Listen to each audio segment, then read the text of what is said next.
৬৭ বসন্ত পেরিয়ে ৬৮তে পা রাখলেন বলিউডের মুন্না ভাই। বছর শুরুতেই উপহার দিয়েছেন হরর মুভি রাজা সাব। এরপর হাজির হয়েছিলেন ঐতিহাসিক চরিত্রে রাজা শিবাজি সিনেমাতেও। দর্শক বুঝতেই পারছেন বলছি বর্ষিয়ান অভিনেতা সঞ্জয় দত্তের কথা। ১৯৫৯ সালের আজকের দিনেই পৃথিবীতে এসেছেন তিনি। ১৯৮১ সালে রকি চলচ্চিত্রের মাধ্যমে রূপালী পর্দায় পা রাখেন এই অভিনেতা। প্রথম ছবিতেই বাজিমাত করে জানান দেন বলিউড পেল এক নতুন অ্যাকশন হিরো।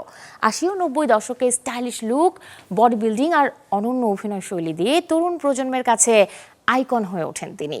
৯২-এর রোমান্টিক ড্রামা সাজনে তার রোমান্টিক অবতার কিংবা খলনায়ক সিনেমার সেই দুর্ধর্ষ পারফরমেন্স, প্রতিটি চরিত্রেই নিজেকে প্রমাণ করেছেন বারবার। অ্যাকশন ও ড্রামার পর কমেডি ঘরানাতেও নিজের ভিন্ন মাত্রা যোগ করেন এই তারকা।